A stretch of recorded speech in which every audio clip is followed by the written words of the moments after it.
இப்போ அந்த மூட்டைக்குள்ளே என்ன இருந்துச்சு அப்படின்னா, ஒரு பெண்ணுடைய சடலம். அதுவும் ஒரு 15 வயது பெண்ணுடைய ஒரு சடலம் வந்து அந்த மூட்டைக்குள்ளே வந்து துண்டு துண்டாக வெட்டப்பட்டு கிடந்திருக்கு.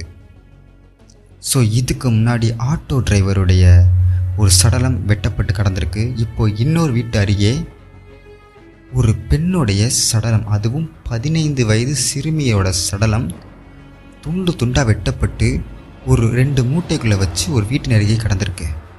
ஸோ இது எதனால் ஆனது அப்படின்றத எல்லாத்தையுமே வந்து இன்றைக்கி இந்த வீடியோவில் பார்க்கலாம். ஸோ இந்த கில்லர்ஸோடைய பார்ட் 1 நீங்கள் பார்க்கல அப்படின்னா அதோடைய லிங்க் வந்து உங்களுக்கு டிஸ்கிரிப்ஷனில் கொடுக்குறேன், அதையும் நீங்கள் போய் பார்த்துக்கோங்க. இப்போ வாங்க நம்ம வீடியோக்குள்ளே போகலாம்.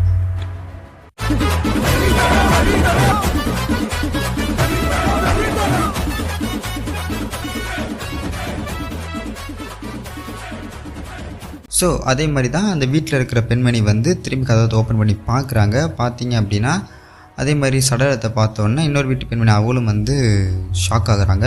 ஸோ அவங்க வீட்டில் இருக்கிற எல்லாருமே வந்து இந்த சுந்தர்ன்ற போலீஸ் ஆஃபீஸர் கால் பண்ணி வர வைக்கிறாங்க. ஸோ அதே மாதிரி இன்வெஸ்டிகேஷன்ஸ் எல்லாமே வந்து தொடர்ந்து போய்கிட்டே தான் இருக்குது. ஸோ அதே மாதிரி அந்த ஸ்கூல் பொண்ணு போன இடத்துக்கு எல்லாத்துக்கும் விசாரித்து பார்க்குறாங்க. அவங்க ஃப்ரெண்ட்ஸ் எல்லாருக்குமே விசாரித்து பார்க்குறாங்க.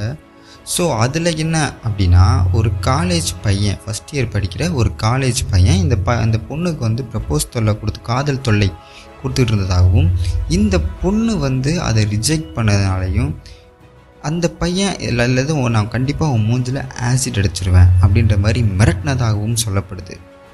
ஸோ அதுக்கு செருப்பை கழட்டி அவன் கன்னத்தில் அடைஞ்சது எல்லாருமே அடைஞ்சதாகவும், அங்கிட்டு இருக்கிற ஊர் சைடு போகிறவங்க எல்லாருமே வந்து அந்த பையனை அடித்து வெளியே துரத்தி விட்டதாகவும் ஒரு கதை வந்து இந்த இறந்து போன சிறுமியோடைய ஒரு தோழி, அவருடைய ஃப்ரெண்டு வந்து சொல்கிறாங்க. ஸோ இதை கேட்டு போலீஸ் ஆஃபீஸர் அந்த பையனோட வீட்டுக்கு போய் அந்த பையனை அரெஸ்ட் பண்ணுறாங்க. அரெஸ்ட் பண்ணி இங்கே வந்து இன்வெஸ்டிகேஷன் பண்ணும்போது அந்த பையன்கிட்டருந்து என்ன உண்மை வருது அப்படின்னா, நான் வந்து எதுவுமே பண்ணலை சார், நான் சத்தியமாக சொல்கிறேன், நான் அந்த பொண்ணை கொலை பண்ணுற அளவுக்கு எனக்கு தைரியமே கிடையாது, நான் உண்மையாக லவ் பண்ணேன், அவன் இறந்துட்டானும் போது எனக்கே வந்து ரொம்ப இதாக தான் சார், வருத்தமாக தான் சார் இருக்குதுன்னு சொல்லி அவன் அழுகிறான். ஸோ அவன் கண்ணில் வந்து ஒரு உண்மை தெரிகிறத வந்து இந்த டேரக்டர், அவர் அந்த குஸ்டியூட்டியில் இருக்கிற டேரக்டர், நாங்கள் வந்து அவருடைய பேரை வந்து அர்ஜுன் சொல்லிட்டோம், ஆனால் அவருடைய பேர் அர்ஜுன் கிடையாது, பீட்டர். அந்த டேரக்டர்னு இருக்கிறவர் வந்து அவருடைய பேர் பீட்டர். ஸோ அந்த பீட்டர் அப்படின்றவர் வந்து கண்ணில் உண்மை தெரியுது அப்படின்றத வந்து நோட் பண்ணுறாரு. ஸோ அதை வந்து போலீஸ் ஆஃபீஸர்கிட்ட சொல்கிறாரு, இவன் பொய் சொல்லலை, உண்மை தான் சொல்கிறான், ஸோ உன்னை விட்டுருங்க, நம்ம வேறு மாதிரி வந்து நம்ம இந்த இன்வெஸ்டிகேஷனை வந்து ஸ்டார்ட் பண்ணலாம் அப்படின்னு வந்து அந்த போலீஸ் ஆஃபீஸர் சுந்தர்கிட்ட வந்து இந்த பீட்டர் அப்படின்ற டேரக்டர் வந்து சொல்கிறார். ஸோ இப்போ வந்து அவர் வந்து போலீஸ் ஆஃபீஸருக்கு வந்து திரும்பி வந்து ஸ்டார்டிங் பாயிண்ட்லேயே வந்து நின்றுட்டார். ஆனால் அவருக்கும் இந்த பீட்டர்ன்ற டேரக்டருக்கும் ஒரே ஒரு மைல்கல் இருக்குது. என்ன அப்படின்னா, இந்த 2 கொலைகளையும் பண்ணது ஒரே நபர் தான் அப்படின்னு அவங்களுக்கு நல்லாவே தெரியுது. ஏன்னா 2 பேருடைய கொலை பண்ண அந்த ஸ்டைலுமே வந்து ஒரே மாதிரி துண்டு துண்டாக வெட்டப்பட்டு ஒரு மூட்டையில் போடப்பட்டு ஒரு வீட்டின் அருகே வந்து வச்சுட்டு போயிருக்காங்க. ஸோ இதே ஸ்டைல் தான் வந்து அவங்க பண்ணியிருந்திருக்காங்க. ஸோ இப்போ அது ஒரே ஆள் தான் பண்ணியிருக்காரு அப்படின்ற ஒரே ஒரு க்ளூ மட்டும் தான் இருக்கே தவிர வேறு எதுவுமே இல்லை. ஸோ இப்போ என்ன ஆச்சு அப்படின்னா, ஒரு டாக்டர், அந்த சிறுமியோடைய போஸ்ட்மார்ட்டம் ரிப்போர்ட் பண்ண டாக்டர் வந்து கால் பண்ணுறாரு. கால் பண்ணி என்ன சொல்கிறாரு அப்படின்னா, நீங்கள் உடனே வந்து கிளம்பி ஹாஸ்பிட்டல் வாங்க, உங்களுக்கு நாங்கள் முக்கியமான வந்து விஷயம் சொல்லணும், கிளம்பி வாங்க அப்படின்னு சொல்லி இந்த சுந்தர்ன்ற போலீஸ் ஆஃபீஸர்கிட்ட அந்த டாக்டர் வந்து கால் பண்ணி சொல்கிறாரு. ஸோ அந்த சுந்தர்ன்ற போலீஸ் ஆஃபீஸரும் அந்த டேரக்டரான அந்த பீட்டர்ன்ற பையனும் வந்து உடனடியாக வந்து அந்த ஹாஸ்பிட்டலுக்கு விரைஞ்சு போகிறாங்க. ஸோ அங்கே போய் அந்த டாக்டர்கிட்ட விசாரித்து பார்க்கும்போது அந்த டாக்டர் வந்து என்ன சொல்கிறார் அப்படின்னா, ஒரு ஷாக்கிங்கான விஷயத்த சொல்கிறாரு.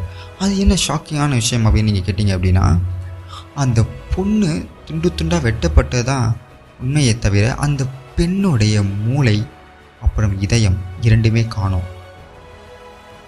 வெட்டப்பட்டிருக்கு, அது வரைக்கும் உண்மைதான். கால் தனியாக, கை தனியாக, உடல் தனியாக, தலை தனியாக வெட்டப்பட்டிருந்தாலும் அந்த பெண்ணுக்கு இருக்கப்பட்ட மூளையை வந்து பின்புறமாக அறுத்து எடுத்திருக்காங்க. அதே போல் வந்து இதயத்தையும் அறுத்து எடுத்து தையல் போட்டு திரும்பி போட்டிருந்திருக்காங்க அப்படின்றது இந்த போஸ்ட்மார்ட்டம் ரிப்போர்ட்டில் தெரிய வருது அப்படின்றத வந்து இந்த டாக்டர் வந்து சொல்கிறாரு. ஸோ இது போல் இதுக்கு முன்னாடி இருந்த அந்த ஆட்டோ டிரைவருக்கும் இதே போல் தான் நடந்திருக்கு, அவருடைய மூளையும் இதையும் வந்து காணாமல் போயிருக்கு அப்படின்னு.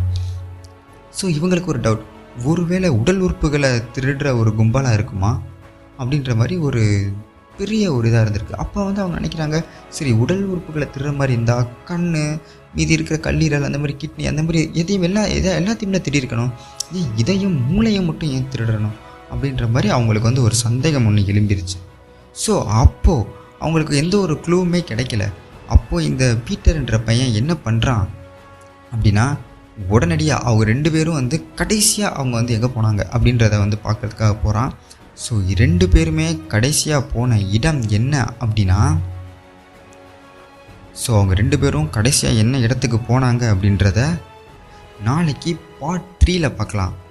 ஸோ இந்த வீடியோ உங்களுக்கு பிடிச்சிருந்துச்சு அப்படின்னா நம்ம சேனலையும் சப்ஸ்கிரைப் பண்ணிக்கோங்க, நம்ம இன்ஸ்டாகிராம் ஐடியும் ஃபாலோ பண்ணிக்கோங்க. ஸோ இந்த மாதிரி தொடர்ந்து வந்து உங்களுக்கு நிறைய கண்டென்ட்ஸ் கொடுக்கல நாங்கள் இன்ட்ரெஸ்டிங்காக இருக்கும். ஸோ அடுத்த வீடியோவில் பார்க்கும் வரை தேங்க்யூ.